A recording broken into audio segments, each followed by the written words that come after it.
ये ड्राइवर मालिक की बीवी को अचानक से किस करने लगता। लड़की को कुछ समझ नहीं आता, लेकिन उससे पहले ही उसका पति आ जाता। पति उसे बोलता, ये तुम्हारा होंठ के लिपस्टिक को क्या हुआ। लड़की बात पलटने के लिए उसे बोलती, आज मुझे शॉपिंग करने जाना है। आदमी साफ मना कर देता और उसके ड्राइवर को बोल देता इसे लेकर जाने के लिए। रात को लड़की नए कपड़े पहनकर आती, जिससे इसका पति इसके क्लोज आए। आदमी साफ मना कर देता और चुपचाप सो जाता। अगले दिन आदमी कुछ काम से 2 दिन के लिए बाहर जा रहा होता है और पत्नी को बोलता, तुम्हें कुछ भी काम हो तो हमारे ड्राइवर को बोल देना। इस बार ड्राइवर लड़की के पास आता और उसे बोलता कि मैं तुमसे बहुत प्यार करता हूँ। लड़की साफ मना कर देती और बोलती, तुम्हें पता है कि मेरी शादी हो चुकी है। लड़का उसे बताता कि तुम्हारा पति तुम्हें पसंद नहीं करता। अगर तुम्हें यकीन नहीं हो तो डिग्गी में बैठो, मैं तुम्हें सामने से दिखाता हूँ। मालिक आता और ड्राइवर को बोलता, मुझे एयरपोर्ट नहीं बल्कि तुम्हें पता है मुझे कहाँ जाना है। ये आदमी किसी और लड़की को पसंद कर रहा होता है और तभी ड्राइवर डिग्गी खोलकर इसकी सच्चाई बता देता। लड़की ड्राइवर को थैंक यू बोलती उसकी आंखें खोलने के लिए और फिर वो दोनों एक दूसरे से ही शादी कर लेते हैं। ये लड़की को किसी ने हजारों टेलीफोन्स वाले रूम के अंदर बंद कर दिया होता है। वो एक एक करके सभी टेलीफोन्स को कॉल करके ट्राई करती, मगर सामने से उसी का ही आवाज रिपीट होता। लड़की को कुछ समझ नहीं आता कि उसके साथ क्या हो रहा है और तभी अचानक उस टेलीफोन में से पानी निकलने लगा। देखते ही देखते अब सभी फोनों में पानी आने लगता और रूम में पानी भरने लगता। वो सेलिंग के ऊपर देखती तो एक उल्टा लटका हुआ टॉयलेट होता और तभी उसे एक टेलीफोन में से कागज मिलता जिसमें कुछ नंबर लिखे होते। लड़की बिना टाइम वेस्ट किए वो नंबर को टेलीफोन में डायल करती और तभी उसमें से एक से सिंक ओपन हो जाता। पानी रूम से बाहर जाने लगता और थोड़ी ही देर में रूम खाली हो जाता। लड़की अपने बाल को ऊपर करती और तभी उसे याद आता कि मैं तो एक वर्चुअल रियलिटी गेम खेल रही थी।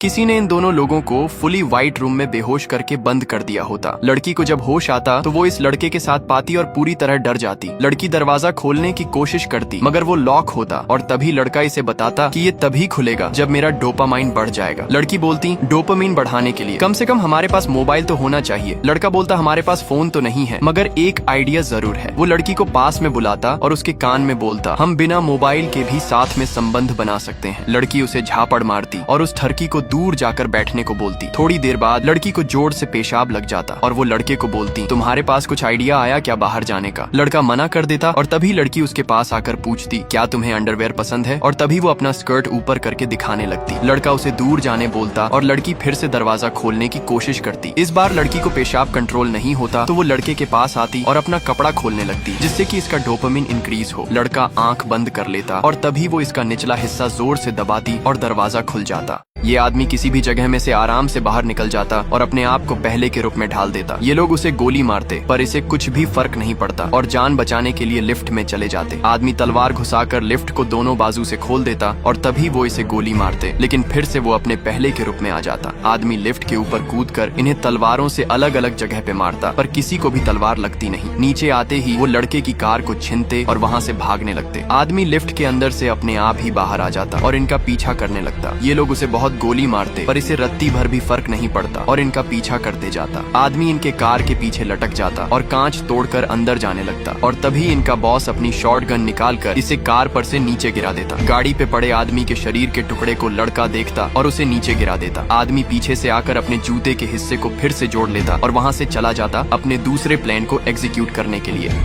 एक पुलिस प्रमुख से जो खुद को सबसे गहरी जेल में बंद कर लेता है और चाबी बाहर फेंक देता है। उसका साथी उसे समझाता है कि कोई पागलपन ना करे, मगर पुलिस प्रमुख वो 2 शब्द बोल देता है जो वहाँ सबसे बड़ा अपराध है, बाहर जाना। असल में इस अंडरग्राउंड समाज में एक सख्त नियम है, अगर कोई इंसान बाहर जाना कह दे तो उसे सजा के तौर पर जमीन की सतह पर भेजा जाता है, जहाँ जहरीला माहौल उसे मार डालता है। अब तक जो भी गया कभी लौट कर नहीं आया, लेकिन पुलिस प्रमुख ने ये खतरा जानबूझकर उठाया क्योंकि उसकी पत्नी 3 साल पहले इस कानून का शिकार हो चुकी थी। उसकी पत्नी ने सबके सामने चिल्लाकर कहा था कि बाहर की दुनिया खूबसूरत है, लेकिन सरकार ने झूठी तस्वीरें दिखाकर लोगों को नीचे कैद करके रखा है। जब किसी ने उसकी बात पर ध्यान नहीं दिया, उसने खुद ही बाहर जाना कह दिया और पुलिस प्रमुख को ही उसे सतह तक पहुंचाने की जिम्मेदारी मिली। लोग स्क्रीन पर देख रहे थे, मगर जैसे ही उसकी पत्नी सतह पर पहुंची और कैमरा साफ किया, 2 कदम चलने के बाद ही जमीन पर गिर पड़ी। सबने मान लिया कि बाहर जाना मतलब मौत, लेकिन पुलिस प्रमुख जानता था अगर उसकी पत्नी जिंदा होती तो वो कैमरा साफ कर देती, मतलब कुछ तो गड़बड़ है। सच जानने के लिए उसने भी बाहर जाना कहा और उसे भी सतह पर भेज दिया गया, लेकिन जैसे ही वो ऊपर पहुंचा उसके होश उड़ गए। बाहर की दुनिया वाकई सुंदर थी, हरियाली से भरी और पक्षियों से गुलजार। वो कैमरा साफ करने के लिए दौड़ा ताकि अंदर वालों को भी सच पता चल सके, मगर अंदर वाले अब भी उसे बंजर जमीन पर चलते हुए देख रहे थे क्योंकि कैमरा फेक था। धीरे धीरे उसकी तबीयत भी बिगड़ने लगी। उसे शक हुआ कि जहर बाहर नहीं बल्कि उसके सूट में है। उसने रिस्क लिया और अपना हेलमेट उतार दिया और वहीं अपनी पत्नी के पास गिर पड़ा। लेकिन कहानी यहीं खत्म नहीं होती। एक महिला को शक हुआ कि उसने हेलमेट क्यों उतारा। वो समझ गई कि इसके पीछे कोई राज है। वो पुलिस प्रमुख के साथ एक गुप्त सुरंग में गई थी जहाँ दीवारों पर रहस्यमय चित्र और एक विशाल खुदाई मशीन थी। वहाँ उन्हें एक हार्ड ड्राइव मिली जिसमें असली दुनिया की रिकॉर्डिंग थी, बाहर की दुनिया का सच। पुलिस प्रमुख ने सबूतों को नष्ट करने की कोशिश की मगर उसका साथी नहीं माना। उसी बीच पुलिस प्रमुख को सतह पर भेज दिया गया। अब वो महिला उस सुरंग के नीचे की तहकीकात करने गई जहाँ पानी भरा था और वो डर के बावजूद नीचे उतरी। इस बीच बिजली घर में गड़बड़ हो गई। महिला ने जान जोखिम में डालकर जनरेटर ठीक किया। उसकी बहादुरी देखकर मेयर ने उसे पुलिस प्रमुख बनाने का प्रस्ताव दिया मगर उसने ठुकरा दिया क्योंकि वो जानती थी कि ये दुनिया